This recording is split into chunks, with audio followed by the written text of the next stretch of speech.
Descubrir. Crear. Aprender. Participar.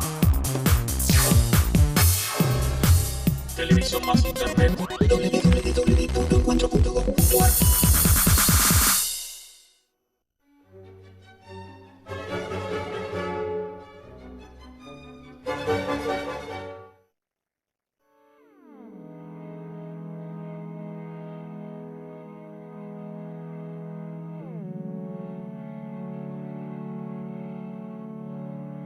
Muchos de los grandes artistas trabajaron minuciosamente en los detalles, tratando de alcanzar la perfección de las formas.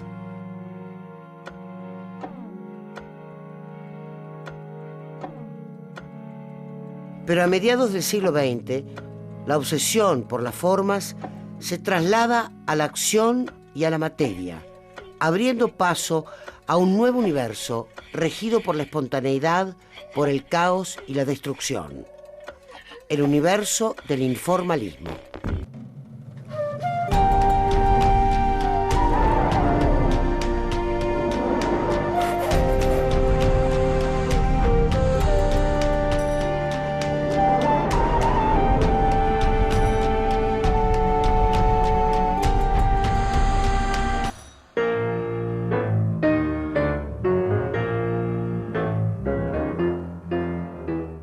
El fin de la Segunda Guerra Mundial plantea un nuevo escenario. El horror de los campos de concentración nazis y la amenaza de un conflicto nuclear instalan la idea de un porvenir incierto, un futuro sin forma. El arte no es ajeno a esta realidad.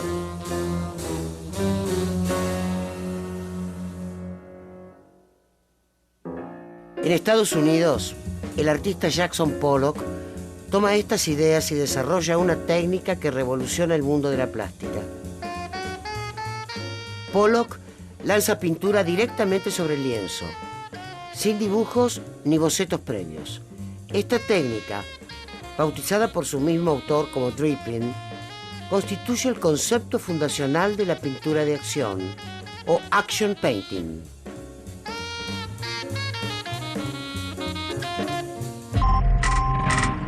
El expresionismo del action painting es positiva, es del hombre en acción, no es tan torturada y sojuzgada como es la expresión europea. La primera manifestación artística de vanguardia de los norteamericanos, y estas manifestaciones empiezan a replicarse en el resto del planeta, ¿no?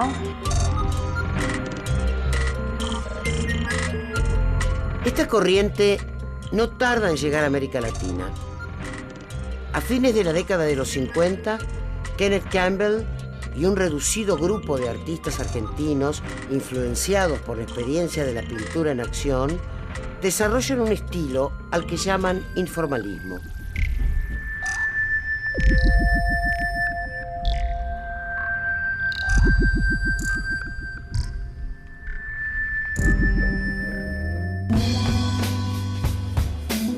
¿Por qué le llamamos informalismo?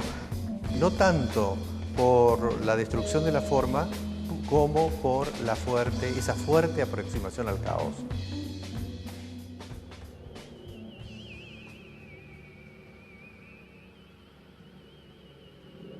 Los años 50 son el momento de la expansión de la abstracción geométrica en la Argentina. El informalismo viene a ser como una mancha, un borrón de tinta derramado sobre superficies pulcras y perfectamente delimitadas, ¿no? Y racionalmente delimitadas, como es el arte concreto. En el informalismo, la materia es un punto central. El hombre experimenta con la materia. El artista experimenta con la materia creando nuevas posibilidades a partir de ella misma, dejando que se relacionen diferentes tipos de materias y al mismo tiempo haciendo que la materia sea ella misma. Nosotros pensemos en cómo un artista se presenta frente a la abstracción o frente a la tela o al material, con materiales de desecho, con materiales que son basura, literalmente basura, y con eso está construyendo arte. Venimos de una tradición de cultura grecolatina en donde el tema de la materia en realidad, digamos, adquiere un nivel inferior al espíritu. Cuerpo, espíritu, materia, espíritu. El espíritu del hombre manipulaba y creaba la gran obra. Y en esto, diríamos, curiosamente, estamos como a la inversa. Es como si la materia misma hablase por ella misma.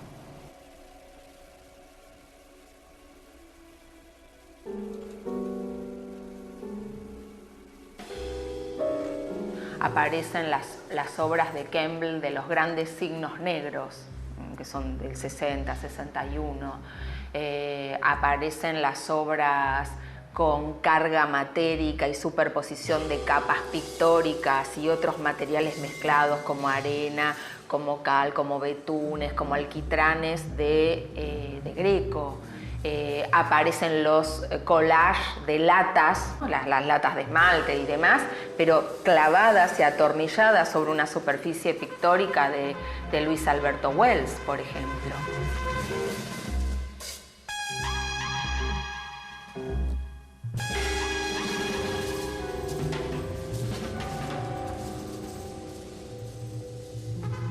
En 1960, el joven artista Luis Alberto Wells se une a las propuestas informalistas del grupo de Kenneth Campbell. El material principal de sus obras son objetos usados o desechados.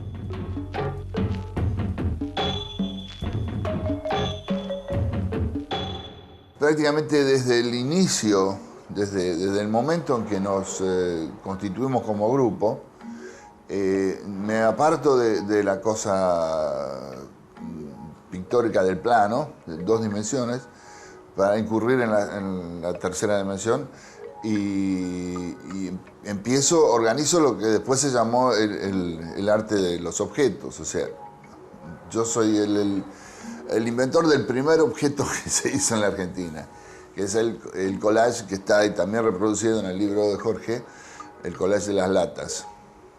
Simplemente fue una colección de latas de distintos diámetros y colores, clavadas o atornilladas a una tabla, formando una especie de composición. Este grupo se va a presentar como grupo en una primera muestra a mediados del año 59 en la Galería Van Riel, causando escozor en el ambiente artístico argentino. Recién se estaba asimilando la abstracción en Buenos Aires y la abstracción era de índole concreta. Nosotros colgábamos las cosas y se armaban despelotes. O sea, la primera muestra que hicimos en la Galería Van Riel fue literalmente insultada por medio Buenos Aires. Era una cosa movilizadora y mucha gente se sentía rechazada con eso. Cosas que es curioso, porque esas mismas obras ahora me parecen, algunas de ellas parecen exquisitas, parecen una cosa. En ese momento eran... ¡ah! El grupo informalista toma la idea del arte de acción y lo desarrolla en busca de un mayor impacto en el público. En mi caso personal, yo seguí la ruta de la 3 dimensión y al espacio, y después de ahí en muy poco tiempo pasé a hacer cosas seguí haciendo el tema de los objetos.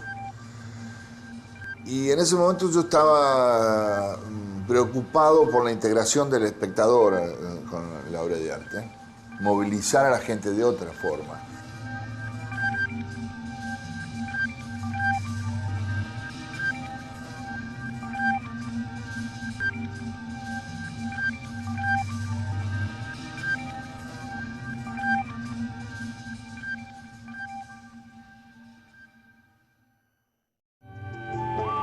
El artista informalista que más desarrolla la idea de arte en acción es Alberto Greco. Su arte vivo muchas veces prescinde de los materiales característicos de la pintura. Sus obras son acciones en sí mismas. Uno encuentra individuos como Alberto Greco, que a mí me parece que es una figura fundamental. Es una figura de ruptura que comienza en el informalismo, pero llega a la performance e incluso al arte conceptual. Yo diría que la palabra informalismo le queda corta, aun cuando él era el jefe del informalismo y demás. Él era para mí, ante todo, un antiformalista. O sea, mandaba al diablo toda formalidad y todo concepto de buen gusto. Me acuerdo cuando hasta proponía, por ejemplo, para los efectos de la materia, de repente, orinar en un cuadro que le estaba haciendo a sus amigos y demás. Greco, por ejemplo, sí fue informalista, digamos casi ortodoxo, pero le duró muy poquito, porque inmediatamente se mandó hizo neofiguración, hizo happenings, y fue el inventor del happening y de la performance en la Argentina. Y yo creo que en buena parte del mundo, o sea, las cosas que hizo Alberto fueron realmente de extrema vanguardia. Y ahí vamos a ver la derivación de un artista, por ejemplo, como Alberto Greco, que de sus collages y de sus pinturas informalistas va a pasar al vivodito y al arte de acción ya a partir de los años 60, desde el comienzo de los años 60. Un vivodito es una acción en donde Greco decide operar directamente sobre el contexto social y decide tomar los objetos y todas las cosas existentes en la realidad en el momento y tal cual se dan en la realidad. Greco dice en su manifiesto del arte vivodito que publica en Italia, en Génova, que ahora las cosas no van a ser sacadas de su contexto y no van a ser llevadas a la sala de exposiciones, que si no se van a dejar en el lugar en que se encuentran. Entonces él, por ejemplo, señala con una tiza y firma con esa tiza y le hace un círculo a la figura del escultor Alberto de Heredia en París, por ejemplo. O en Madrid señala una especie de motoneta carrozada que entonces se usaba para transportar mercaderías, o a una especie de obrero que pasa por la calle, lo para, lo señala y lo firma. De eso solo queda un registro fotográfico. Era toda una actitud antisolemne y toda esa cosa atildada del buen gusto, de lo mesurado, del tono, todas esas exigencias que normalmente era lo común entre profesores, pero también entre críticos de arte y demás, y también entre pintores. Eso empezó a cuestionarse.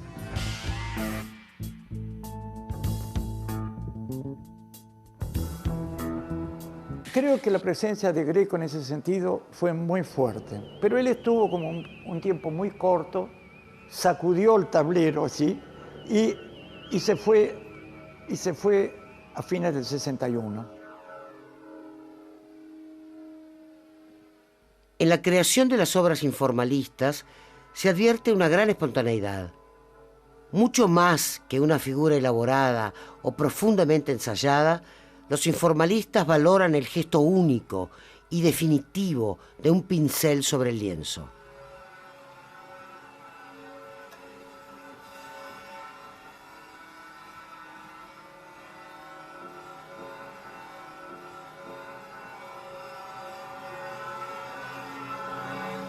Lucio Fontana es otro artista que explora la espontaneidad. Vuelve de Italia y se instala en Argentina en 1921. Escultor y pintor, sus ideas se desarrollan entre el arte abstracto y el expresionismo. Fontana sostiene que la materia, el color y el sonido en movimiento son los fenómenos cuyo desarrollo simultáneo integra el nuevo arte. Yo creo que la obra de Fontana, en tanto tajea la tela, es un elemento clave.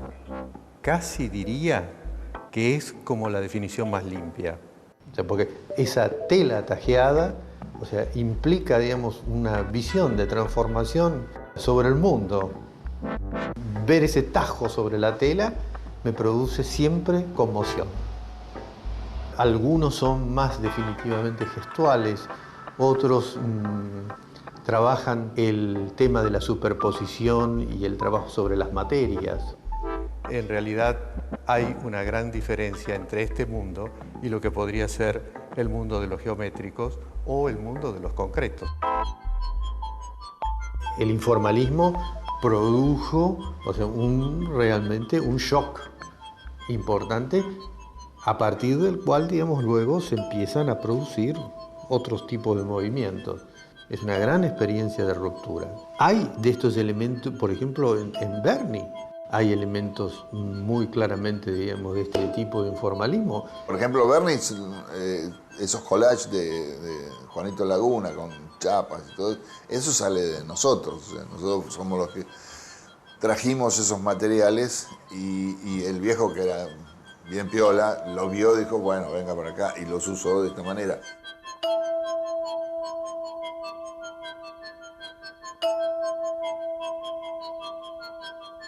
A mediados de los 60, la corriente informalista llega a Brasil de la mano de Hélio Oiticica e de Ligia Clark.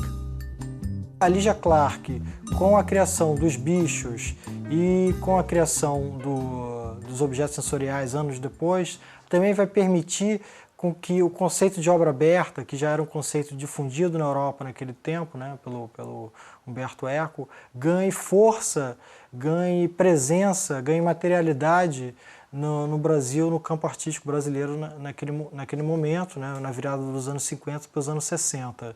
Né? Isso é um conceito que naquela época não foi bem recebido pelo público brasileiro, porque você nota-se que naquela época os museus ainda eram concentradores de memória, concentradores de sabedoria, concentradores de algo, de regras, de métodos que eram rigidamente seguidos pelos espectadores. Né? Qualquer pessoa que entrasse no museu, ela deveria manter uma certa distância do objeto. E hay dos princípios éticos que se desarrollan para los artistas, por dos artistas, que são a ideia de adversidade para Oiticica e de precariedade para Ligia Clark. Ou seja, o ser é precário. O ser não é certidumbre. O ser é possibilidade de falha, é possibilidade de inventar, de descobrir, de buscar, pero não é acabado, finalizado, não?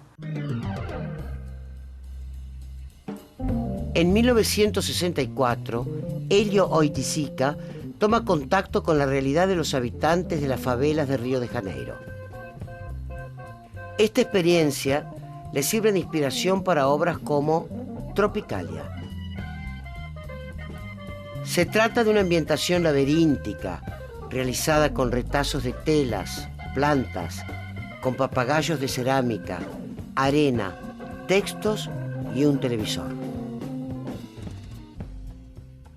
Jamás veio Oiticica haciendo una glamorización de la pobreza, pero sim trabajando al precario de una manera também muito radical. Sim, eu acho que o Oiticica é um artista paradigmático na história da arte, principalmente aqui na cidade onde eu vivo, no Rio de Janeiro. Acho que tem o interesse dele em agregar, em trazer através da arte dele a estética e as questões desse outro, né? E as possibilidades de transgressão, de reinvenção da linguagem, né? Eu sinto que eu sou muito herdeira dessas experiências do Oiticica, mesmo que de maneira intuitiva num primeiro momento. Hoje, para mim, é bastante claro essa herança.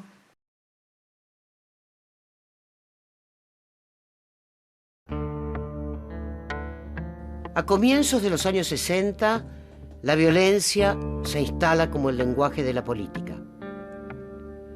Revoluciones, guerras y la amenaza atómica latente marcan una época asignada por el caos y la destrucción. Esta situación cambia los paradigmas del movimiento informalista. El impulso constructivo del arte da paso al destructivismo. El impulso, digamos, que generalmente motiva al arte es el impulso constructivo. Entonces, Kenneth Campbell y el grupo que está alrededor de él, entre los que está Luis Alberto Wells, Enrique Barilari, Jorge López Anaya, Silvia Torras, Jorge Reuger, por ejemplo, y Antonio Seguí, incluso, él participa en arte destructivo, empiezan a preguntarse, bueno, ¿qué hay del impulso destructivo?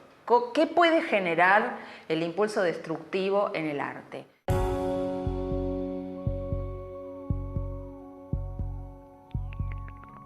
Me acuerdo, tengo una anécdota fantástica. Estaba el camión esperándonos y Campbell encuentra unas ataúdes, los fantásticos parecían baleados. Entonces,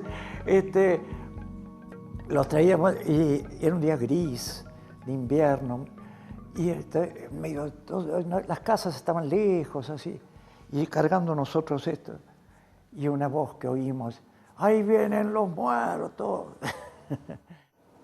El arte destructivo trabajó con el tema de la degradación de la materia.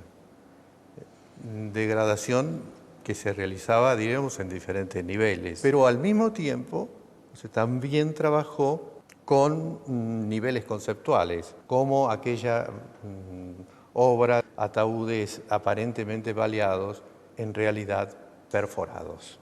De pronto tenés un escultor como Paparella, como Aldo Paparella, que martilla chapa como un poseído y hace unas obras maravillosas que se llaman las sugerencias, pero que son chapa abollada, partida, torturada, material torturado. El hombre deriva emociones intensas de las actividades constructivas. También existe en él lo opuesto. Deriva emociones de la destrucción, del romper, quemar, descomponer y de la contemplación de tales actividades. Digamos, estos movimientos a partir de la década del 60 son movimientos de 1 año, 2 años, 3 a lo sumo, a veces pocos meses. Se van dando con mucha velocidad y con mucho vértigo. Y a veces no coinciden los tiempos. En realidad se trató de un periodo muy corto, o sea, de una gran experiencia, una gran eclosión a partir de la cual hubo diferentes derivaciones. En 1961, algunos de estos artistas dejan atrás el destructivismo y se proponen crear un nuevo movimiento pictórico, la neofiguración, o como ellos prefieren llamarse, la otra figuración. El término otra figuración, la denominación de otra figuración, tiene que ver con la forma que encontraron el grupo, Noé, Deira, Machoy de la Vega, para llamar a ese tipo de estética, de práctica que estaban realizando hacia 1961. La manera que ellos encontraron para decir que esto era una figuración otra, o sea, tomaba de la figuración y tomaba de la abstracción y combinaba entonces los recursos de una tanto como de la otra, tratando de romper con esa dicotomía de ser figurativo o ser abstracto. Básicamente esto es lo que se proponía tanto el grupo como el término en sí, una figuración otra. El núcleo del arte neofigurativo en Argentina está integrado por 4 artistas: Rómulo Machió, Ernesto Deira, Jorge de la Vega y Luis Felipe Noé. Empezamos la idea con Machó de hacer un movimiento, convocar a gente que estuviese cerca de una actitud, aprendiendo de la action painting, de la pintura gestual en una palabra y de la pintura matérica informalista, al mismo tiempo hablarse del mundo en torno, de lo que nos rodea, diciendo, bueno, si la pintura de un cierto vitalismo sirve justamente para hablar de cuál es el protagonista del hombre. Entonces, utilicemos esa experiencia ya no como arte abstracto, sino como arte figurativo, pero un figurativo con experiencia abstracta.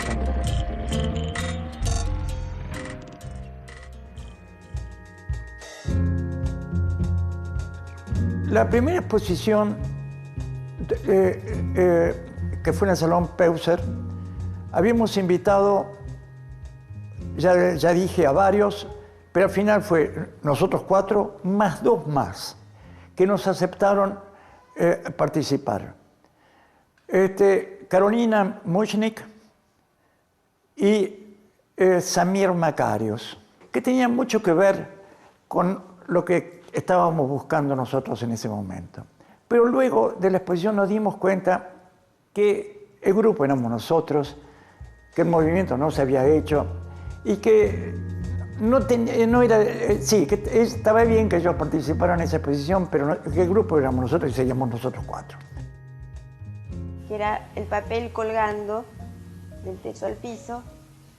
Y estos rollos eran justamente lo que quería hacer Deira, era empapelar la galería de piso a techo y que la gente estuviese en un ambiente, o sea, rodeado por estos pequeños elementos, o sea, figuras o palabras, como ocurre en la realidad, ¿no? Como muchos estímulos sucediendo al mismo tiempo. Los rollos buscaban eso, mostrar el carácter caleidoscópico de la realidad.